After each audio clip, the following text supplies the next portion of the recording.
todo mundo da vida do pastor e da audiência. Amém. Amém, amém. Vamos aplaudir, irmãos? Coisa boa. Vamos orar, Henrique? Vamos fechar o olho para a gente falar com o Papai do Céu? Senhor Jesus, muito obrigado por esse dia. Abençoe a nossa vida. Amém. Abençoe todos que estão aqui. Abençoe meu pai. Abençoe Amém. minha mãe. Abençoe o pastor. Em nome de Jesus, amém. Amém. Coisa boa. Isso. Podem ir lá com a tia Marcela. Vai lá, vai lá. Isso, criançada abençoada. Coisa boa. Bênção. Esses meninos são uma bênção, irmãos. São uma bênção. Louvado seja Deus. Uma igreja sem crianças é uma igreja sem futuro. É uma igreja sem futuro. Querido, abre comigo sua Bíblia lá em Atos capítulo 23. Depois de Atos 23 nós vamos ler Atos 27, mas fique com ela aberta. Fique com ela aberta aí. Estou no meu coração para pregar essa mensagem, irmãos, já tem uns 3 domingos. Aí eu venho, a coisa muda, prego outra coisa, mas enfim vai ser hoje. Atos capítulo 23. Antes de ler o texto, pode assentar, nós ainda não vamos ler o texto, daqui a pouquinho vamos ler. Antes de ler o texto, quero fazer uma breve introdução. Obrigado, uma bênção. Nós temos situações na nossa vida, irmãos, que muitas vezes quando resolvemos obedecer à voz de Deus, nós atraímos uma série de complicações que nós não teríamos se fôssemos desobedientes. Ontem aconteceu aqui em Belo Horizonte o DNA. O DNA é o Dia Nacional do Adolescente. E um pastor deu uma palavra interessante. Ele colocou no projetor as vantagens e as desvantagens de se obedecer a Deus. E no meio das vantagens e das desvantagens, ele colocou algumas coisas interessantes. Ele colocou, por exemplo, quando você não obedece a Deus, você não é rejeitado. Por quê? A grande maioria não está muito afim de obedecer. A grande maioria está afim de andar na direção oposta mesmo. Então você não tem aquela rejeição. Ao crente aí, ao beato, ao fanático, não sei o quê. Eu vou escrever ainda e quero colocar lá no Facebook algo sobre o fanatismo cristão. Tem muitas pessoas que têm medo de serem chamadas de fanáticas na fé. Eu acho que, na verdade, isso é um grande elogio para o cristão. Alguém ser chamado de fanático na fé, puxa, seria muito bom se alguém me falasse, você é um fanático. Fanático por quê? Por Jesus, coisa boa. Sabe por quê, irmãos? Olha que interessante. Tem gente que é fanático pelo futebol. Tem gente, não, é muita gente. Tem muitas pessoas que são fanáticas pelo trabalho. Um número maior ainda são fanáticas por dinheiro. Tem pessoas que são fanáticas por uma denominação qualquer, de uma seita. Tem inúmeros tipos de fanatismo por aí. Fanatismos religiosos, profissionais, sociais, culturais. E é engraçado que só nós que cremos em Jesus não podemos crer nele de maneira total e íntegra. Por exemplo, está tendo essa tirania aí fora dos homossexuais. Você viu 2 homossexuais dentro do avião zombando do Marco Feliciano? Você viu esse vídeo? Depois você deveria procurar na internet para ver.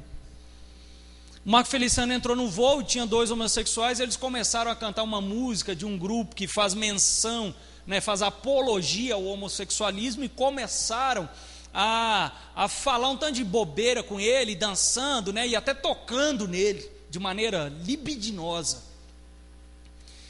E é interessante que eles podem ser fanáticos com o homossexualismo deles. Eles podem ser fanáticos, pegar a Bíblia, pregar o que quiserem e falarem o que quiserem, mas nós não podemos ser fanáticos com Jesus. Eu escrevi esses dias atrás, muito tem se falado sobre homofobia. Eu vou escrever sobre a cristofobia. A cristofobia. Tudo que diz respeito a Cristo está dando fobia. Fobia vem do grego, que é medo, Medo. Ou seja, a pessoa tem aversão, é o phobos do grego. Então, cristofobia é aquele medo, aquela aversão a tudo que diz respeito a Cristo. E eu escrevi o seguinte: olha, vocês podem ser o que vocês quiserem, se vocês querem negar a Deus, negar a Jesus, negar a sua palavra, que neguem, mas não me molestem, não me incomodem por ser cristão. Afinal de contas, nós estamos num estado laico, e se o estado é laico, o é porque a reforma protestante o transformou assim, porque antes o estado não era laico, quem mandava no estado era a igreja católica, o que o Papa dizia acontecia, mandava matar e mandava viver, sim ou não, vinha da boca da igreja. O que trouxe esse estado de direito laico que nós ouvimos tanto falar hoje, que é essa livre expressão das vontades, foi justamente a reforma, que foi a volta à palavra de Cristo. Então, irmãos, nós precisamos nos despertar para sermos mais vorazes naquilo que Deus tem nos mandado ser, a despeito das circunstâncias, a despeito das consequências, a despeito dos resultados que vamos ter no meio dessa caminhada. O apóstolo Paulo fez uma escolha parecida com a que eu e você temos que fazer diariamente. Ele ouve a voz de Deus e é mandado para Jerusalém, para testemunhar em Jerusalém. Só que ele vai para Jerusalém já jurado de morte, jurado de morte. E a jura de morte não é aquela jura de morte só do campo das ideias, do mundo filosófico, não. É a jura de morte assim, vai morrer, e eles matavam mesmo. E ele começa o seu processo de despedida. Hoje pela manhã compartilhamos um pouco na escola dominical, e o apóstolo Paulo vai se despedir da igreja de Éfeso. Vira um chororô, aquela consternação, aquele quebrantamento todo por causa da despedida do apóstolo Paulo, porque ele sabia que ia para morrer. E ele diz para os presbíteros de Éfeso o seguinte: olha, não mais me vereis o rosto, vocês não vão ver mais o meu rosto, acabou, essa é a última vez.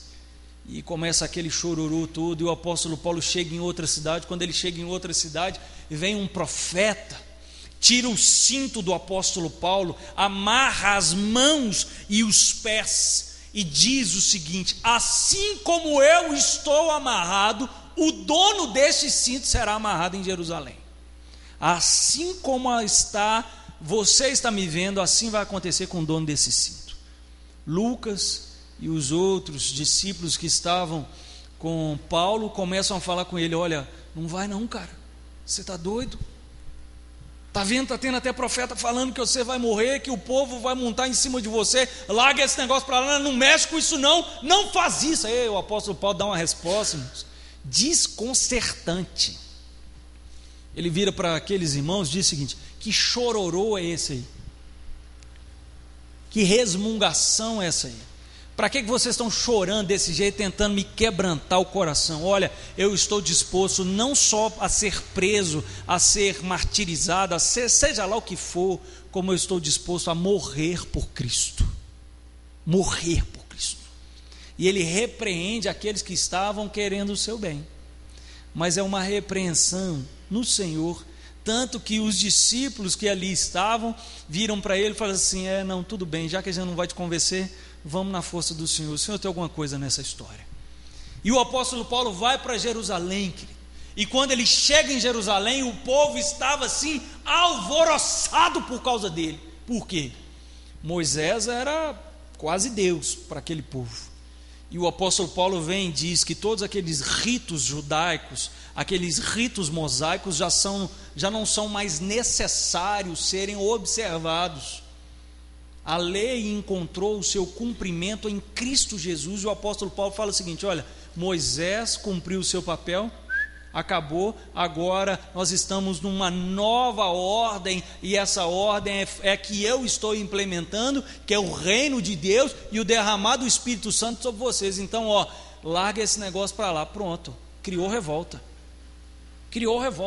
Mais ou menos como se entrasse dentro da loucura alguém com a camisa do Cruzeiro, cantando o hino do Cruzeiro. Você imagina, o que vai dar? Ou vice-versa. Você vê aí, por muito menos as pessoas estão matando aos outros, quanto mais uma geração que amava ferrenhamente a lei mosaica. E o apóstolo Paulo vem falar que tudo aquilo já passou o tempo. Aí, queridos, o que acontece? Aquelas pessoas voam no apóstolo Paulo. É interessante que ele não vai para Jerusalém, tipo, ele obedece a Deus, mas fica escondido. Não, ele vai para Jerusalém, que Deus o mandou para ir para Jerusalém, e ele não só vai e fica dentro da casa lá, de um casebre, escondidinho. Não, Senhor, eu estou aqui, o Senhor mandou, eu estou aqui em Jerusalém, mas ninguém está sabendo. Não, querido, o apóstolo Paulo faz questão de ir para o templo, exatamente no lugar onde os seus ferozes inimigos estavam todos reunidos. E as pessoas tomam o corpo do apóstolo Paulo de assalto, começam a bater, espancá-lo de tal maneira que o comandante da guarda romana vê aquela cena e, temendo que as pessoas despedaçassem o apóstolo Paulo, entra com os cavalos no meio daquela confusão, pega o apóstolo Paulo e o leva para a prisão.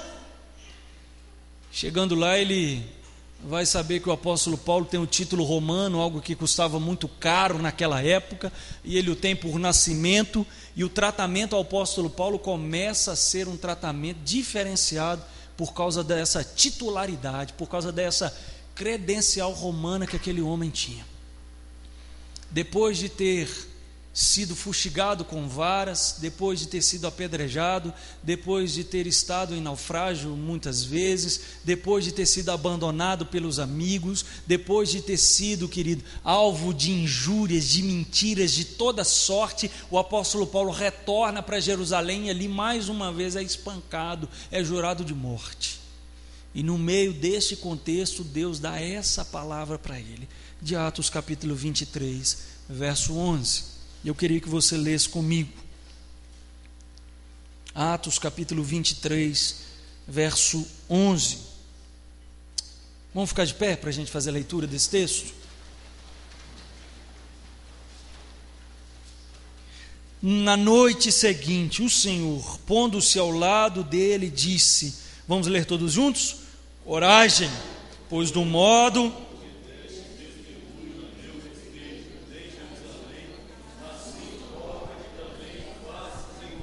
Coragem, pois do modo porque deste testemunho a meu respeito em Jerusalém, assim importa que também o faças em Roma. O apóstolo Paulo recebe uma ordem de Deus. No meio desse contexto turbulento, ele tem que sofrer não só em Jerusalém, mas ele agora vai ter que viajar centenas, milhares de quilômetros para cumprir a vontade de Deus. Pula para o capítulo 27 da sua Bíblia.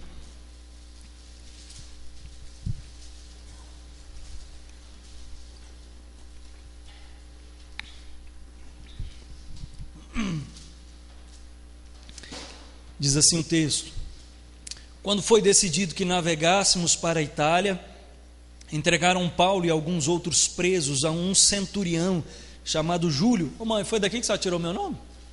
Não, né? Da corte imperial, embarcando num navio adramitino que estava de partida para costear a Ásia, fizemo-nos ao mar, indo conosco Aristarco, macedônio de Tessalônica. No dia seguinte chegamos a Sidom e Júlio, tratando Paulo com humanidade, permitiu-lhe ir ver os amigos e obter assistência.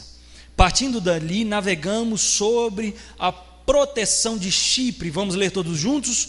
Por serem contrários os ventos. E tendo atravessado o mar ao longo da Cilícia e Panfilha, chegamos a Mirra, na Lícia. Achando ali o centurião, um navio de Alexandria que estava de partida para a Itália, nele nos fez embarcar. Vamos ler todos juntos as duas primeiras palavras: navegando vagarosamente, muitos dias, e tendo chegado com dificuldade de fronte Quinido, não nos sendo permitido prosseguir por causa do vento contrário, navegamos sobre a proteção de Creta, na altura de Salmona. Costeando-a penosamente, chegamos a um lugar chamado Bons Portos, pelo qual estava a cidade de Laceia. Vamos orar, irmãos? Abraça o querido que está do seu lado, peça para Deus falar com ele. Fala assim: Senhor, fale com o meu querido e fale comigo no nome de Jesus. No nome de Jesus, fale com ele.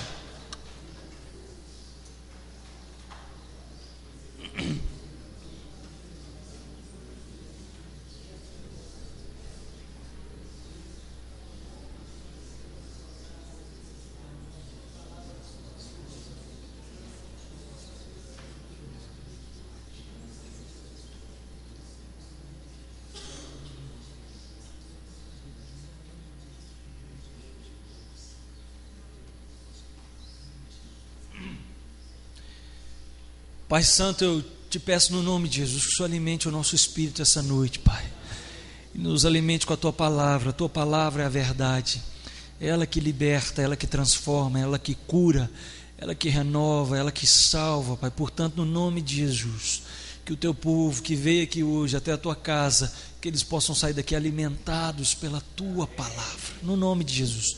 Use a minha vida, Pai, a despeito das minhas imperfeições, a despeito das minhas, ó Deus, da minha falta de habilidade, a despeito, ó Deus, de qualquer deficiência, de qualquer pecado meu, Pai. Usa a minha vida, em nome de Jesus, para que o Teu povo saia daqui certo de que ouviu a Tua voz, certo de que está saindo daqui alimentado pela palavra verdadeira que é Cristo Jesus no nosso coração. E nós oramos no nome santo de Jesus, amém e amém.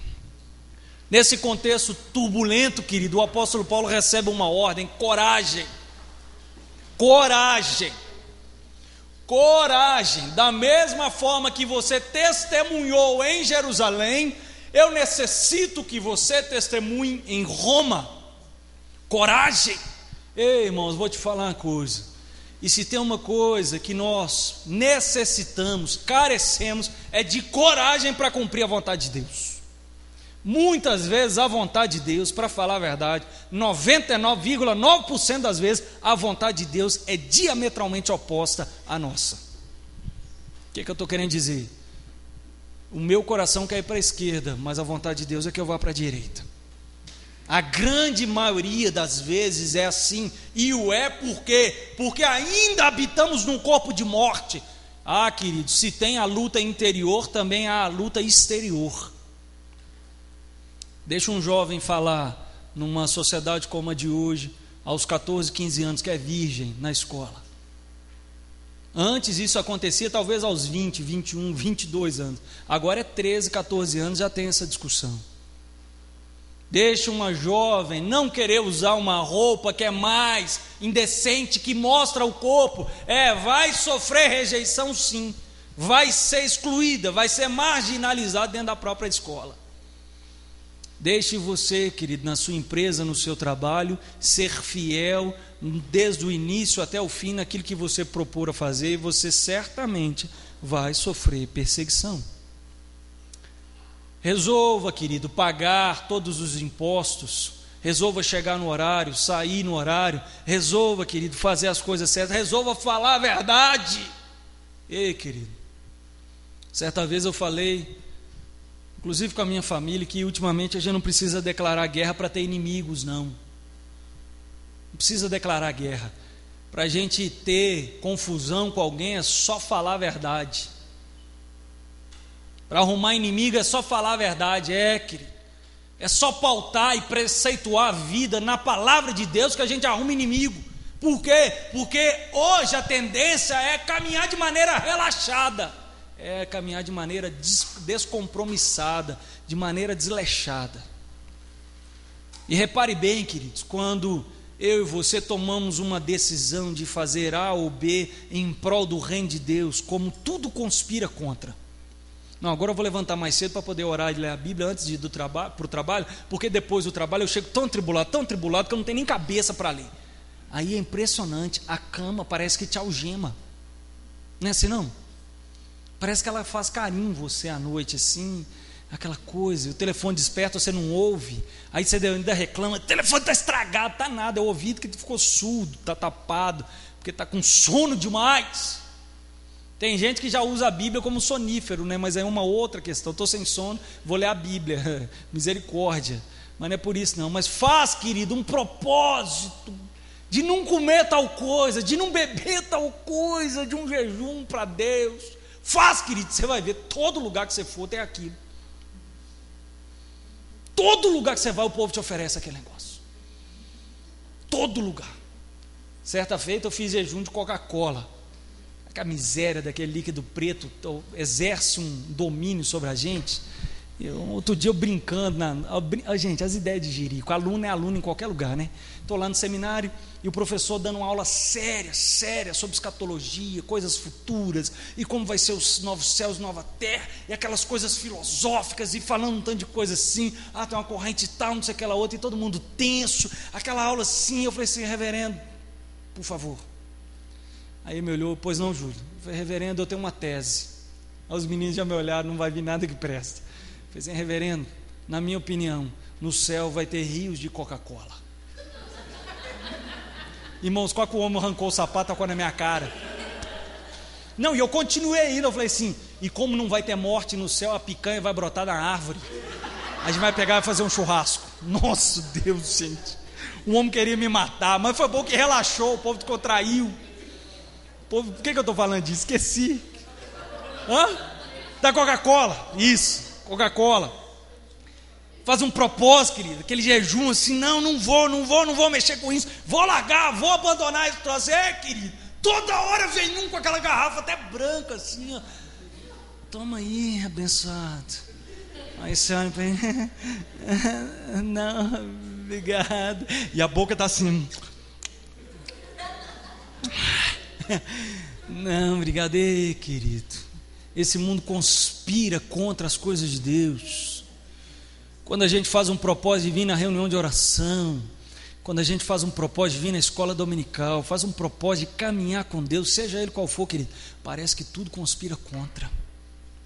Tudo conspira contra. O cansaço vem, os problemas em casa, os problemas no trabalho, os problemas na igreja. Querido, quando você resolve consertar a coisa que está atrapalhada, vai dar problema. E você vê isso, querido, que não é só em relação às coisas de Deus, não.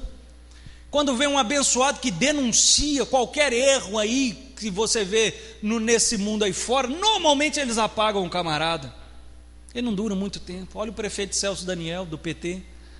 Estava começando a colocar a boca no trombone para algumas coisas, o homem sumiu. E assim vai, querido. E muitas vezes é na minha e na sua vida. A gente coloca um propósito de orar, de colocar diante de Deus a vida da família, de fazer um jejum, de fazer o culto doméstico, enfim, queridos, tudo vai conspirando contra, parecido com aquilo que o apóstolo Paulo está vivendo. Parecido. Repare bem, querido, no capítulo 27, o apóstolo Paulo agora está começando a cumprir aquilo que Deus mandou. Está começando a cumprir. No verso 3, querido, no verso 4, diz assim: olha, partindo dali, navegamos sobre a proteção de Chipre, por serem contrários os ventos. Tem época na nossa vida, querido, que tudo está soprando contra. Tem época da nossa vida, querido, que parece que a gente está remando, e parece que o barco só vai para trás. Corre, não sai do lugar. Ora, e não sente a presença de Deus. Investe na vida da família e continua do mesmo jeito.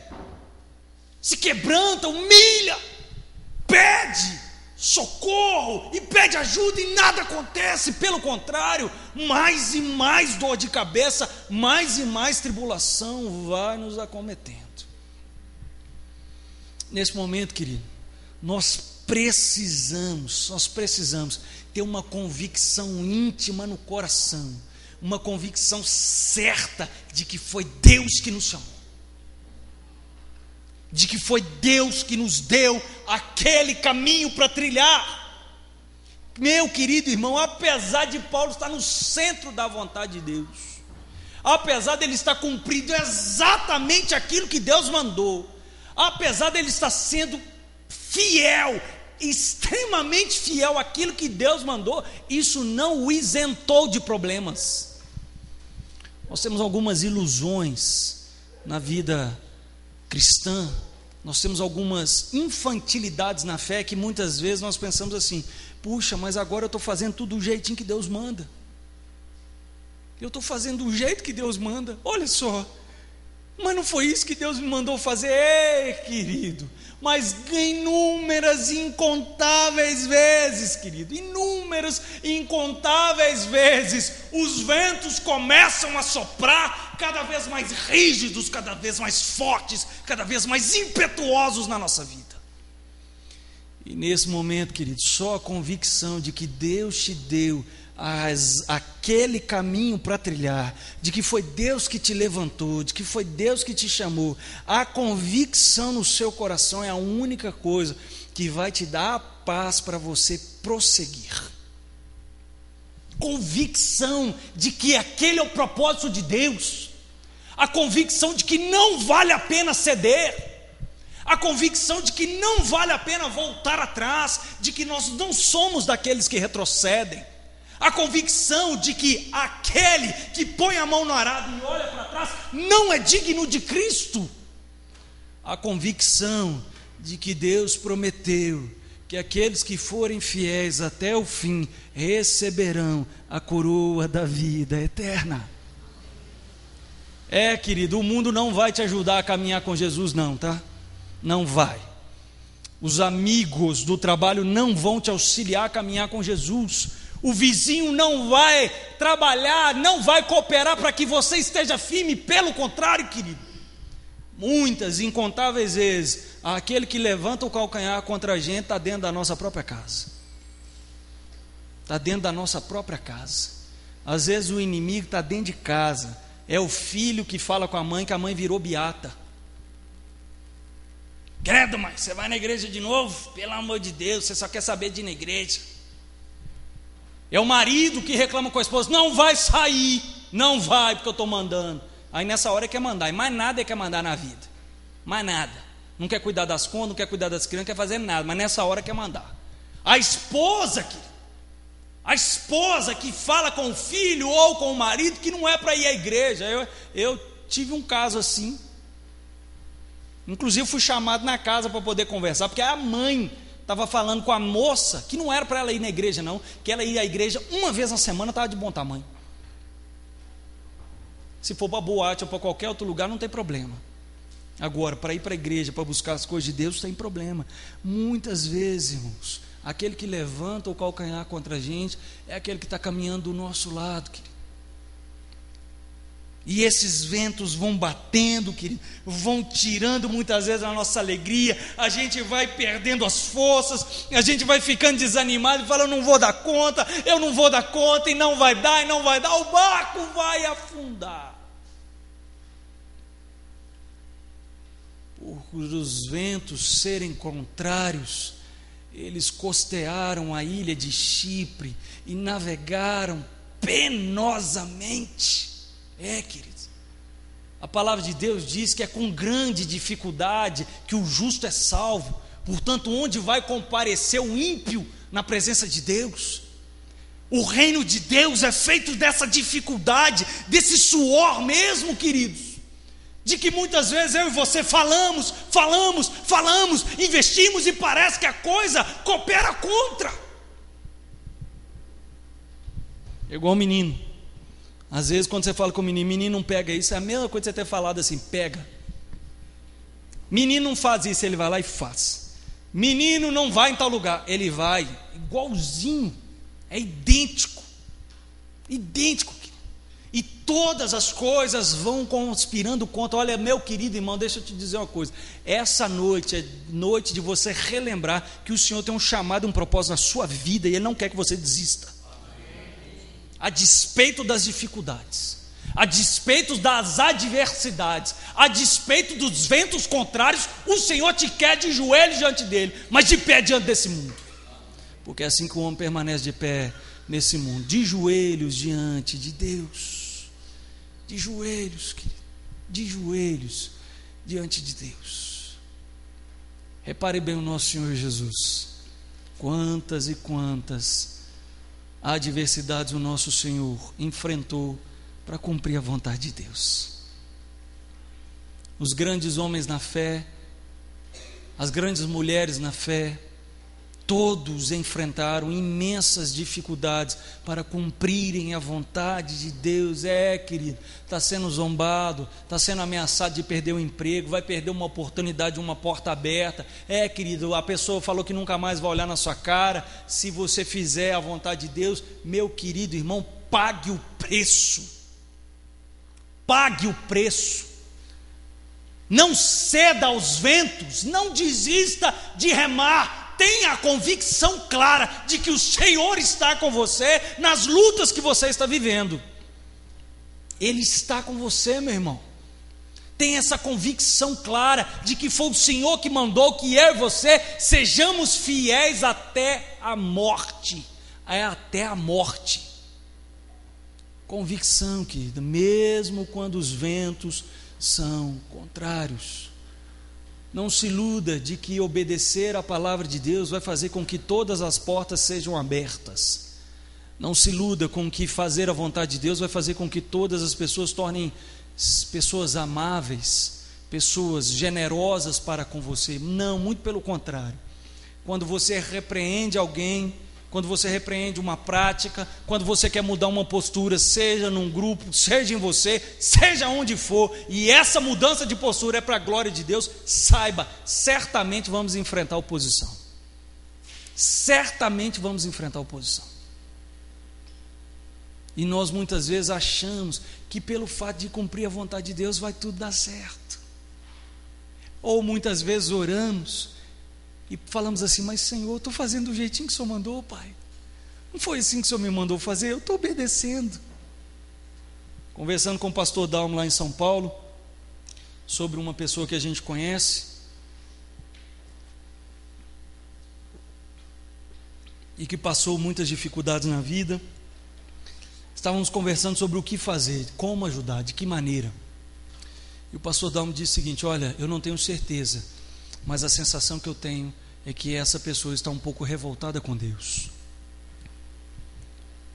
Que é isso, Dalmo? Outro dia eu peguei nas entrelinhas. Eu fui fiel no dízimo, eu fui fiel nas ofertas, eu fui fiel na casa de Deus em todos os aspectos, trabalhando, me afadigando, e todos esses males me acometeram. Interessante, irmãos, como que nem isso nós podemos falar, porque o livro de Jó está na Bíblia para nos dar um tapa imenso de luvas, de que embora estejamos vivendo dificuldades, Deus não tem obrigação nenhuma de facilitar as coisas para nós. Obrigação Ele não tem, Ele tem prazer e alegria de o fazer, o que é diferente. Obrigação Ele não tem. Ele faz se Ele quiser, e se Ele não quiser, não faz, e ninguém tem nada com isso, porque Ele é Deus. Agora, o que nos consola e conforta é que Ele tem alegria de o fazer, querido. Meu irmão, o maior interessado que você cumpra a vontade de Deus é Ele mesmo, mais do que eu e você. Porque quando eu e você cumprimos a vontade de Deus, a igreja dele torna-se mais forte, mais viva, mais eficaz. Permaneça firme, que vai chegar uma hora que o Senhor vai te honrar. O texto continua.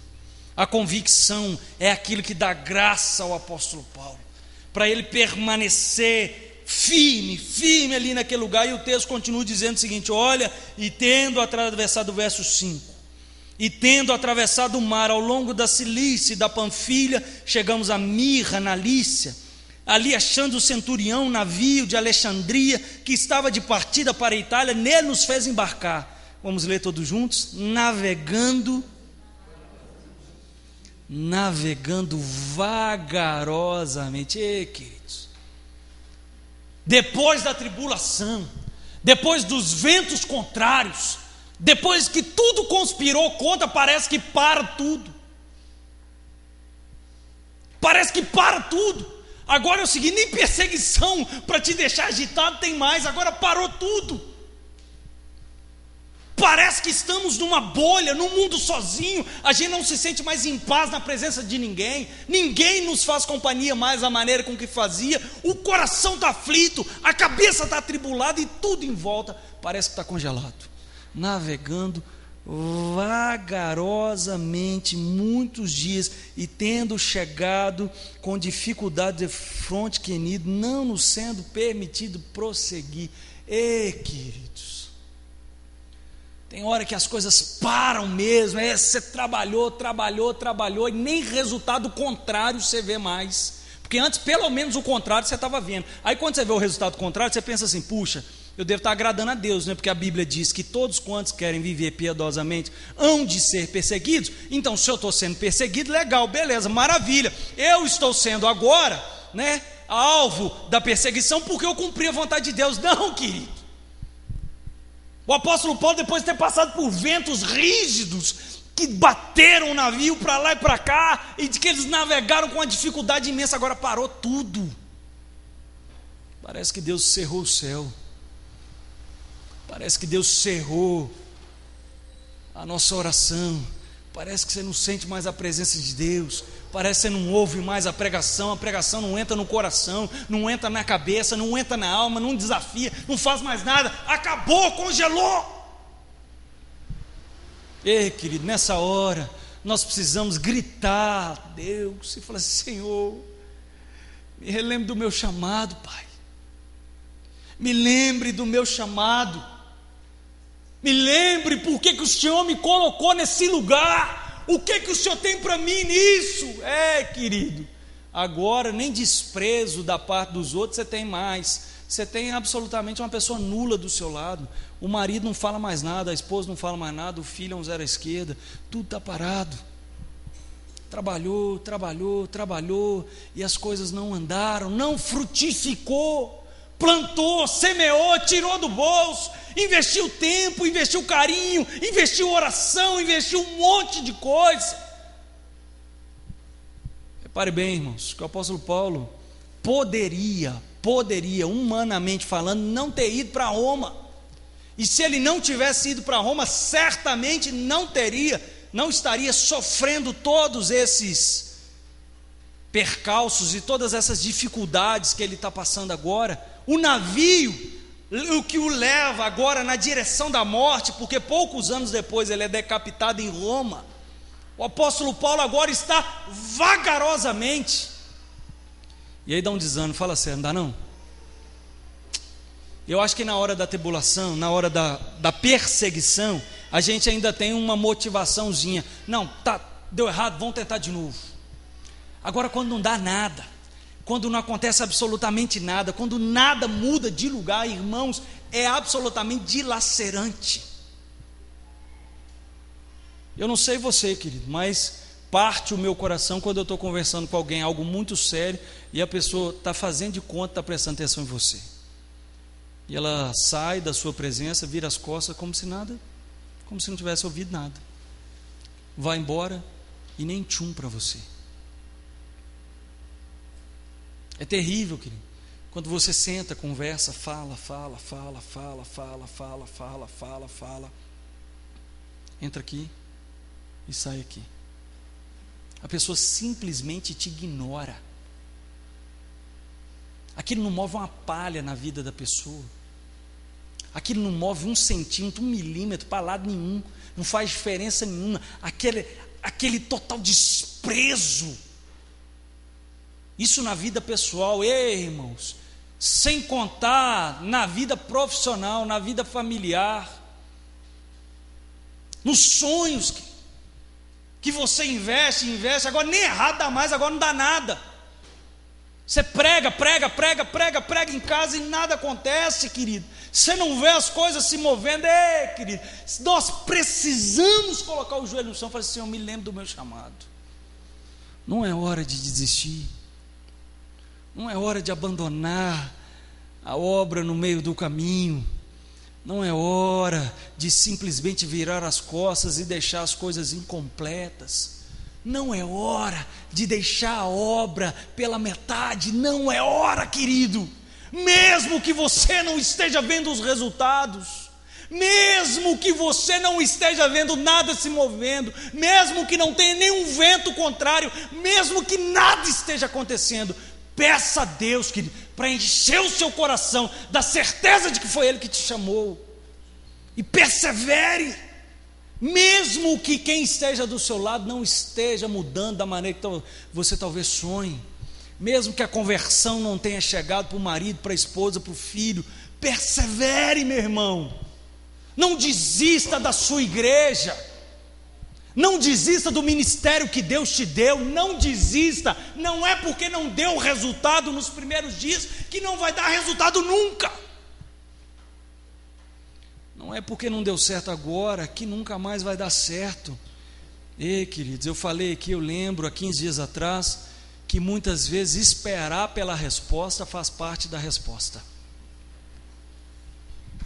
Esperar pela resposta faz parte da resposta. E nós muitas vezes, irmãos, quando não vemos as coisas movendo, quando aparentemente nada está acontecendo da maneira com que a gente gostaria, a tendência é largar para lá. A tendência é abandonar o barco. A tendência é simplesmente abrir mão e falar assim: para mim não dá mais. Cansei, pastor, de orar com esse marido. Cansei, pastor, a minha esposa não quer nada com Jesus.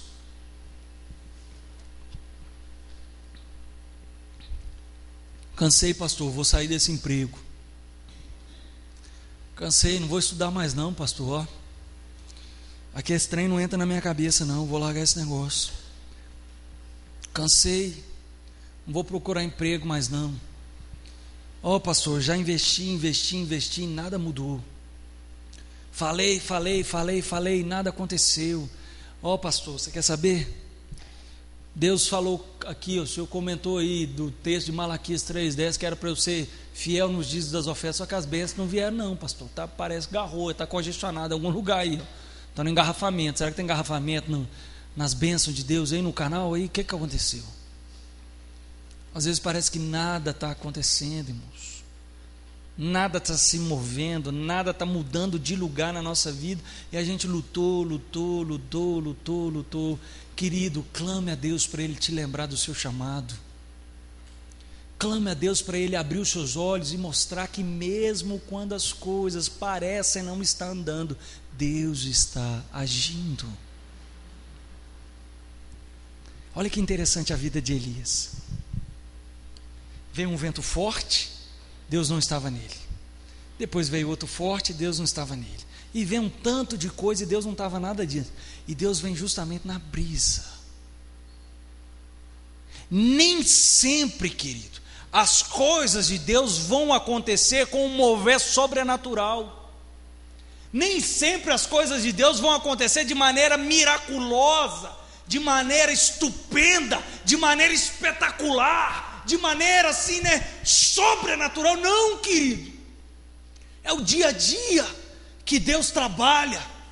É nas pequenas coisas que Deus trabalha. E é preciso, queridos, perseverar nesse caminho. Nós não somos daqueles que retrocedem, mesmo que os resultados não estejam aparecendo da maneira com que eu e você sonhamos. Nós não podemos, querido, abandonar os sonhos que Deus colocou no nosso coração, os propósitos, ou mesmo a vontade de Deus ser cumprida na minha e na sua vida. Nós não podemos, porque não vimos o resultado. O resultado não é da minha e da sua conta, o resultado é da conta de Deus. O que diz respeito a mim e a você é plantar aquilo que Deus mandou. Plantar. O que Deus manda a mim e a você fazer? Pregar o Evangelho. Se vai ser salvo ou se não vai ser, Deus é que sabe. Eu não sei quem vai ser. Eu sei que Deus me deu uma ordem. Está no imperativo, ide e pregai o Evangelho. Ide, fazei discípulos, orai sem cessar. Não deixem de meditar na palavra de Deus, não deixem de congregar. São esses imperativos que tem sobre a minha e sobre a sua vida. São essas ordens e determinações que Deus mandou a mim e a você para cumprirmos, querido. E não é porque muitas vezes não deu o resultado que a gente tem que abandonar ou abrir mão. Eu sei que a gente cansa, eu sei que a gente desanima, eu sei que muitas vezes a gente quer chutar o balde, quer largar, quer abandonar. Mas olha, deixa eu te dizer uma coisa, meu irmão. O meu Senhor Jesus não abriu mão do propósito que Deus lhe deu, que era morrer na cruz por mim e por você. Eu fico imaginando Cristo falando para os próprios discípulos, os seus discípulos, aqueles que Ele chamou para segui-los, em que eles voltam e falam assim: Senhor, a gente tentou expulsar um demônio ali, mas não saiu de jeito nenhum. fizemos de tudo, o demônio queria até dar umas pancadas na gente, a gente deve sair correndo. Aí Jesus vira para eles: ei, geração que tem uma fé tão pequena, até quando estarei convosco? Você imagina, querido, o tanto que o Senhor Jesus falou, o tanto que o Senhor Jesus pregou, o tanto que o Senhor Jesus ensinou, o tanto que o Senhor Jesus orou, o tanto que o Senhor Jesus mostrou, e ainda assim, na hora da sua crucificação, nenhuma hora, os seus discípulos puderam orar com ele. No momento de maior angústia, no momento de maior dor, Jesus está sozinho, e na cruz, ele está sozinho, até mesmo em relação a Deus. Eli, Eli, lama sabachthani, Deus meu, por que me desamparastes? Irmãos, muitas vezes cumprir a vontade de Deus é um exercício solitário, e muitas vezes é um exercício que a gente não vê muitos frutos instantâneos, mas olha, irmãos, a perseverança daquilo que Deus determinou para que Jesus fizesse. Na oração sacerdotal ele diz o seguinte: Pai, eu não oro para que os tire do mundo, mas eu oro para que os livre do mal. Estão aí todos que me destes, nenhum se perdeu. Vamos fazer uma outra reflexão?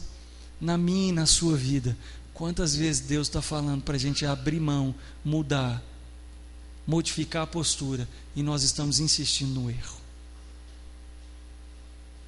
Quantas e quantas vezes ouvimos de Deus que uma prática está errada, que uma maneira de agir não glorifica o seu nome, e mesmo assim insistimos nela? Tratar os outros irmãos com carinho, amor e afeto, e a gente continua sendo grosso, estúpido que nem uma mula, gentil que nem uma porteira de fazenda. Quantas vezes o Senhor Jesus fala que é para a gente colocar o outro em maior honra, e a gente busca a honra para a gente mesmo? Quantas vezes o Senhor Jesus põe no meu e no seu coração que perdoar é o caminho, não tem outra opção. Não tem outra opção. Aquele que não sabe perdoar, destrói a ponte sobre a qual ele mesmo vai ter que passar. Perdoar é o caminho, não tem outra opção, é só uma opção. E os discípulos chegam: Jesus, quantas vezes eu tenho que perdoar? 7?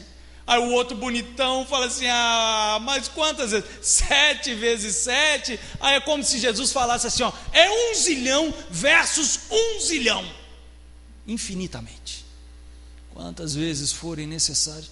E nós, irmãos, ressentidos no coração, guardamos tantas coisas lá dentro uns dos outros, que nos impede de viver de maneira plena a bênção e a graça de Deus sendo manifesta. Quantas e quantas coisas na minha e na sua vida parece que não andam. Deus está mostrando que essa igreja tem que ser uma igreja missionária. Essa igreja tem sido.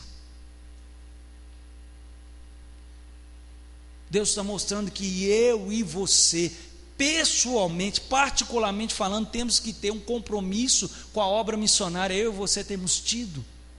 Repare bem, queridos, que veio aqui o Otaí e falou sobre a dificuldade do Cairo, o Egito. Já foi um susto grande para a gente. Repare bem, queridos, que depois vem o Josafá e dá aquela palavra, queridos, que nos desconcertou. Tá, mas aí, vai mudar o quê? Precisa mudar. Não pode ser só um momento de consternação, querido, porque do contrário nós nos tornamos naquilo que condenamos. Nós nos tornamos naquilo que nós estamos fugindo. A gente está fugindo dessa falta de resultado, e muitas vezes eu e você estamos sendo as pessoas que não estão dando resultado.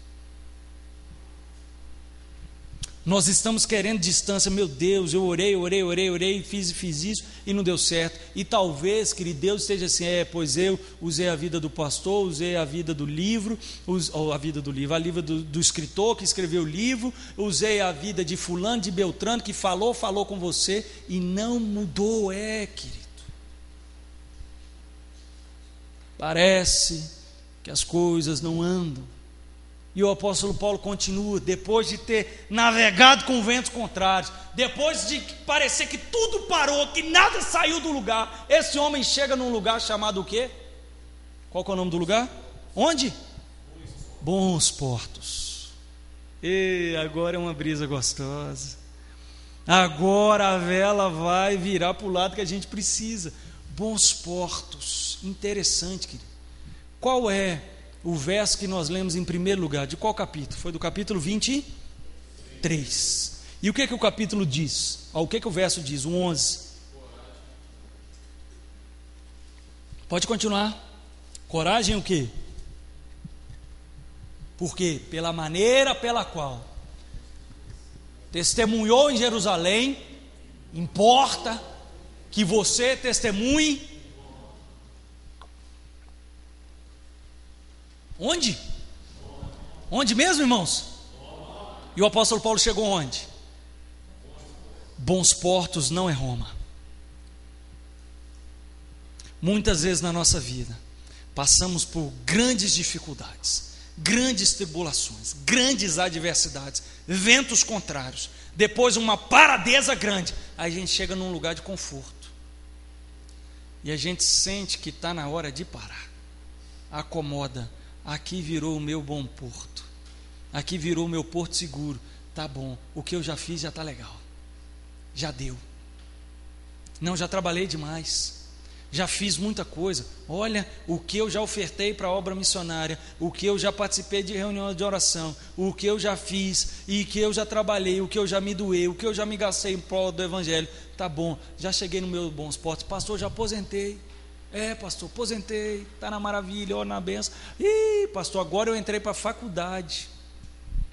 Não, pastor, sabe o que é? Porque agora eu consegui um emprego novo, então eu estou tendo a oportunidade, né, de ganhar um pouquinho mais, e aí eu vou comprar uma casa, e na hora que eu comprar uma casa, aí eu vou poder fazer um grupo familiar lá em casa, um culto no lar, maravilha. Pastor, não, sabe o que é? Pastor, estou juntando dinheiro para comprar o carro. Sabe como é que é, né, pastor? Levar os irmãozinhos depois do culto lá em casa. Leva nada.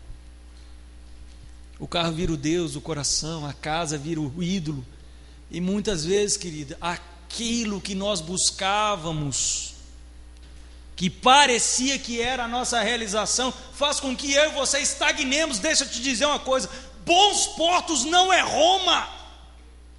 Sabe quando que eu e você temos que parar de lutar? Sabe quando que eu e você temos que parar de batalhar? Sabe quando que eu e você temos que parar de nos gastar em prol do evangelho, queridos? Sabe quando? Só no dia que a gente morrer. Porque até lá, o nosso chamado é nos gastar em prol do evangelho. A vida do Josafá é um exemplo como esse. Compartilhei hoje na escola dominical. Aquele homem aposentou na polícia militar, depois de 28 anos de serviço, ele juntou mais 2 que tinham outro trabalho. Poderia estar com um sítio ali em Lagoa Santa, uma piscina, um cachorro labrador, uma bolinha de tênis para jogar, o cachorro buscar, né, e você fazer um churrasco no fim de semana, e de vez em quando ir à igreja. Podia. Não precisava ser um sítio luxuoso, não, uma coisa simples, mas podia ter. E podia estar lá tranquilo, querido, vir à igreja só de vez em quando. Não, sabe como é que é, né, pastor? É porque eu tenho um sítio, fim de semana, aí tem que ir lá curtir e tal. E de vez em quando aparece. Podia, querido. Sabe o que é podia? Está aqui, quem sabe trabalhando como uma assessoria de segurança em alguma empresa, alguma coisa do tipo, para poder pagar as escolas mais caras para os filhos. Podia, é lícito, não é pecado isso não, não é pecado isso, mas interessante, irmãos, aquele homem, depois que aposentou, foi fazer aquilo que ele já fazia há anos, só que agora de maneira integral. No domingo passado, um policial que esteve aqui, conversou comigo ali na porta e falou assim: ô pastor, tudo bem? Até hoje eu não consegui lembrar de onde eu conheço o homem. Ele, é bom rever o senhor e tal, que bênção, alegria, glória a Deus, aleluia. Ele falou assim: olha, eu ouvi falar que o Josafá ia estar aqui, e na hora que me falaram, eu perguntei assim: é um baixinho, moreninho? Aí a pessoa respondeu: é um homem que exala Jesus? Puxa, quando esse policial falou isso, eu falei: meu Deus, será que tem alguém falando isso a meu respeito? Que eu exalo Jesus? Ou será que estão falando que eu estou exalando qualquer outra coisa? E ele disse o seguinte: olha, eu tinha que vir aqui, sabe por quê? Esse homem, no nosso batalhão, era chamado de louco, de fanático, está vendo? De fanático na fé, Porque o que acontecia? Ele queria falar de Jesus para todo mundo. A gente estava parado lá na guarda, na guarita. Esse homem passava e enfiava um folheto dentro do nosso bolso da farda. E agora, querido, está nessa ânsia, nesse desejo de ir para a Índia. É só porque ele quer continuar aquilo que ele está fazendo aqui. Ele não se deu por satisfeito, por já ter pregado, por já ter evangelizado aqui o tanto que ele evangelizou. Não, está pouco. Enquanto Deus der fôlego de vida, o homem quer trabalhar. Quer trabalhar aqui, quer se gastar. E aí o policial continuou e falou assim: pastor, esse homem aqui gosta tanto de Jesus, mas ama tanto a Jesus, mas tanto a Jesus. Eu era subordinado dele, e a gente estava lá no sinal apitando, pi, pi, pi, pi. Na hora que engarrafava tudo, não adiantava nada apitar. Sabe o que ele me mandava fazer? Ele me dava uns folhetos, me mandava entregar de porta em porta, de janela em janela dos carros, e eu tinha que ir. Eu era crente também, pastor, mas eu não era crente que nem ele, não, sabe como é que é? Aí esse homem impactou minha vida, e ele me mandava, eu tinha que ir. Ele tinha que ir 2 vezes, por causa da patente. A patente material, a patente, né, profissional, e também a patente espiritual, querido. Ele estava enrolado. Não vai não para ver. Ia desobedecer 2 vezes. É claro que é só uma brincadeira, né? Ele não tinha que ir desse jeito. Mas olha, irmãos, pessoas insatisfeitas na fé. Mas não é aquela insatisfação, eu quero mais. Deixa eu te contar uma coisa engraçada que eu vi outro dia. Não, não é engraçado não, é triste. Outro dia eu estava na televisão, trocando de canal. Aí, na hora que eu passei assim, eu vi muito rápido, de relance, culto da revolta. Eu falei assim, não, eu devo ter visto demais, né? Aí voltei no canal. Aí estava a legenda lá embaixo, culto da revolta. Aí o pastor chamou o cara lá na frente. E aí, como é que é? Aí falou com ele: não, pastor, eu vim para cá, estava morando na rua, não tinha ninguém, casei, abri uma empresa, hoje eu tenho 4 casas na garagem e 3 apartamentos. Meu olho regalou assim. Aí o pastor perguntou para ele: você está satisfeito? Ele falou assim: não.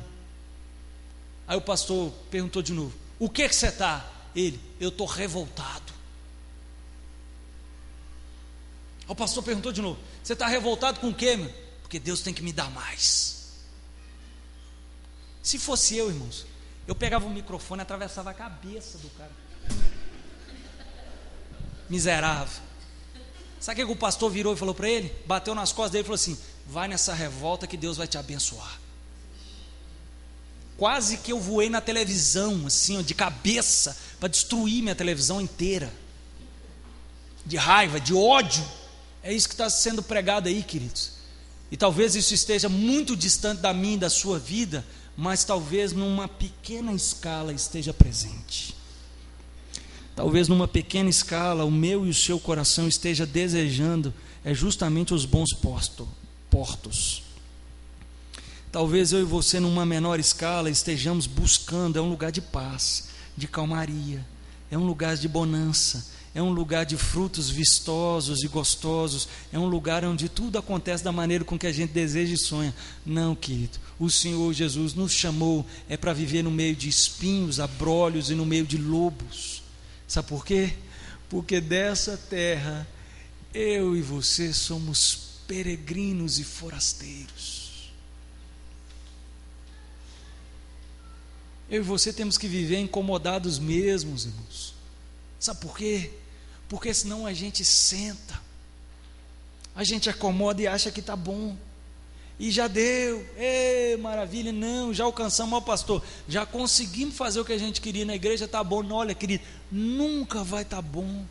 O dia que realmente vai estar bom é o dia que o Senhor Jesus vier. E Ele, como eu disse aqui na abertura do culto, escrito no seu manto, com vermelho sangue, escrito assim: Rei dos Reis e Senhor dos Senhores, cavalgando um cavalo branco, uma espada na mão, e na sua costa está escrito: Rei dos Reis e Senhor dos Senhores. E no dia que Ele nos chamar, vinde benditos do meu Pai, para o gozo que está preparado desde antes da fundação do mundo.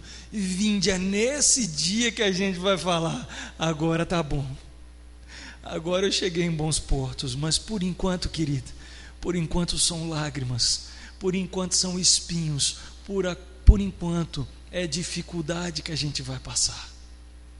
E a gente precisa lembrar disso, querido, que muitas vezes os ventos vão bater contrários, muitas vezes as pessoas vão puxar a corda contra, muitas vezes as pessoas vão se levantar para impedir o trabalho que a gente quer realizar.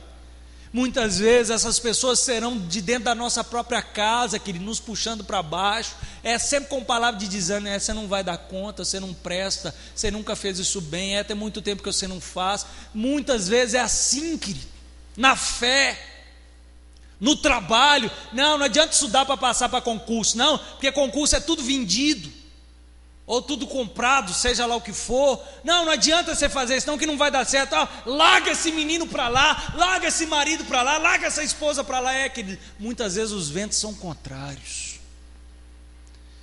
Às vezes nem vento tem, parece que tudo parou, tudo morreu, parece que você está vivendo um outro mundo, parece que nada acontece. Você ora, a oração não passa do teto, parece, querido, que estagnou, parece que não anda, querido. O trabalho está do mesmo jeito, a cota, os alvos que você estabelece, está tudo do mesmo jeito, você não consegue mudar nada, está tudo a mesma história, você fala e não muda, você chora, não tem mudança de postura, está tudo do mesmo jeito, querido.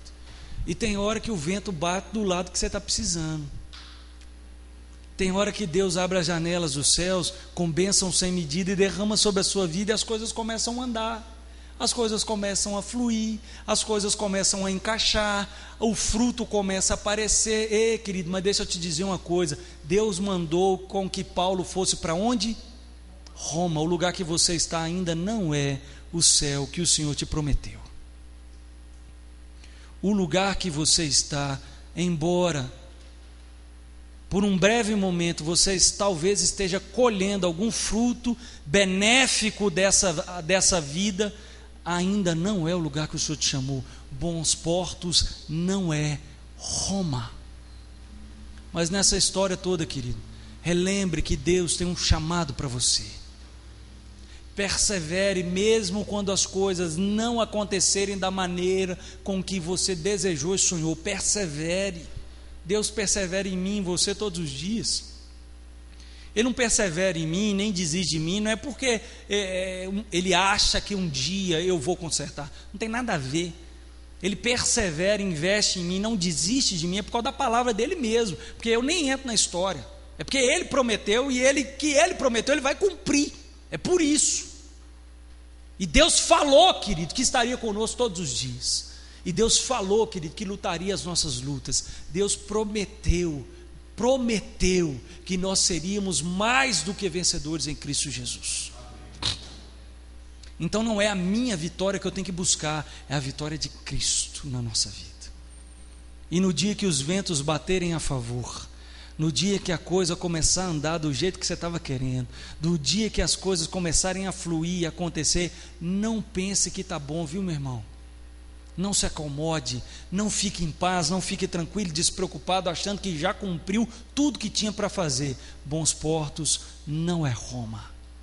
O Senhor quer que eu e você labutemos, trabalhemos e nos esforcemos e demos o nosso melhor enquanto estivermos caminhando aqui. O maridão agora alcançou Jesus? Ou melhor, Jesus alcançou o maridão? Alcançou a esposa? Alcançou o filho? Agora é a hora do primo. Agora é a hora da tia, agora é a hora do avô, agora é a hora do vizinho, agora é a hora, querido, de Deus continuar fazendo a vontade dele sendo cumprida na sua vida. Amém? Que Deus te abençoe no nome santo de Jesus. Vamos ficar de pé para a gente orar. Convicção íntima. No momento dos ventos contrários, só a convicção íntima nos dá a paz para continuarmos seguindo. Só a convicção de que aquela é a vontade de Deus, você tem que cumprir a qualquer preço. Mesmo que você perca algumas coisas, mesmo que você tenha prejuízos, só a convicção de que foi Deus que mandou, que te dá graça para continuar naquele caminho. Só a perseverança de Deus nos faz lembrar do nosso chamado, mesmo quando as coisas não acontecem da maneira com que a gente queria, mesmo quando a gente não vê o resultado, a gente precisa perseverar e clamar a Deus: Senhor, me lembre do meu chamado. Me lembre do meu chamado. Me lembre. Senhor, foi o Senhor que me chamou. Ilumina os meus olhos, acende o meu coração. E quando os ventos batem na direção que a gente quer, querido, e os frutos começam a aparecer, não é hora de acomodar. Nós não somos daqueles que retrocedem. Bons Portos não é Roma. O apóstolo Paulo chega em Roma, cumpre a vontade de Deus. Sabe para quê?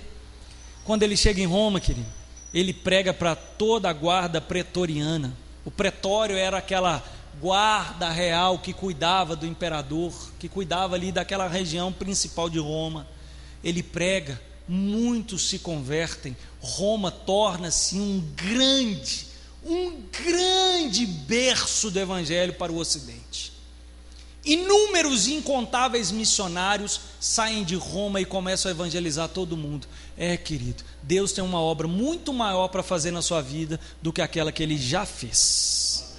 Não fique satisfeito. Aí sim você pode ser insatisfeito, mas é a insatisfação que vai trazer cada vez mais glória para o reino dele. Amém? Bons Portos não é Roma. Vamos dar as mãos para a gente orar?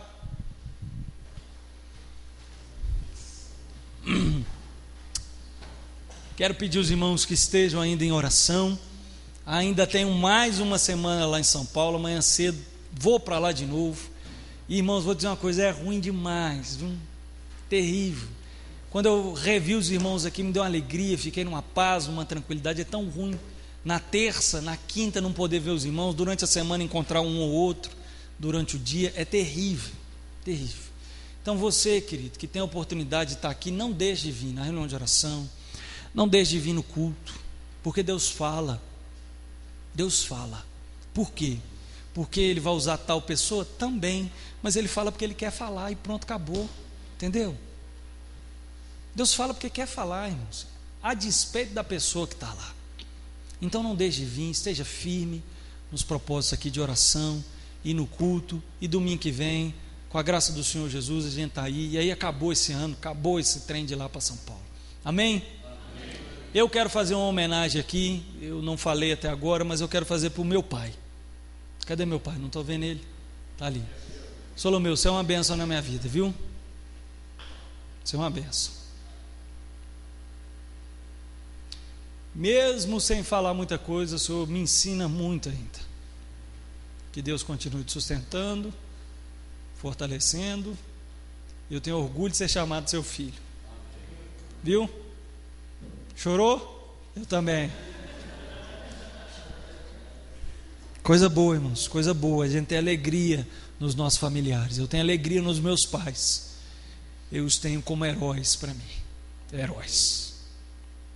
Heróis em inúmeros sentidos. Na fé, na vida familiar, na vida profissional. Heróis, né? E eu sou um privilegiado por ter os pais e os irmãos que eu tenho, os cunhados que eu tenho. Vai vir uma cunhada, se Deus quiser, daqui a um dia, né, chefe?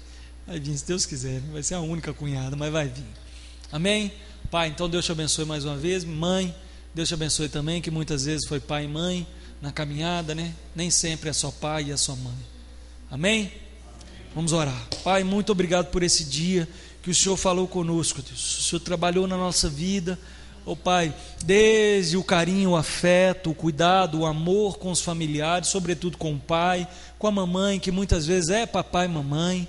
Oh Deus, trabalhou conosco na escola dominical, naquele chá gostoso que tivemos aqui à tarde, no culto agora. Pai, louvado seja o teu santo e poderoso nome.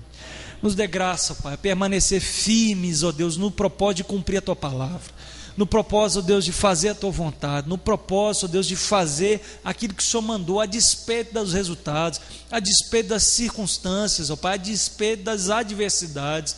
Ó Pai, muitas vezes cumprir a Tua palavra e fazer a Tua vontade traz prejuízo, traz, ó Deus, palavras contrárias, traz, ó Deus, malefícios passageiros para a nossa vida, mas, ó Pai, no nome de Jesus, nos ajude, a despeito disso, Deus, continuar cumprindo a Tua vontade. Ó Pai, mesmo quando as coisas parecem não andar, quando nada muda do lugar, quando ninguém converte, quando ninguém muda de postura, quando eu mesmo não mudo, quando eu não consigo mudar nada, Pai, me ajude a lembrar, ó Deus, foi o Senhor que chamou, e o Senhor tem um propósito para a minha vida, e que vai chegar uma hora que o Senhor vai mudar tudo isso, Pai. Vai chegar uma hora, ó Pai, e na hora que mudar, nesta terra, ó Pai, não me permita ficar acomodado.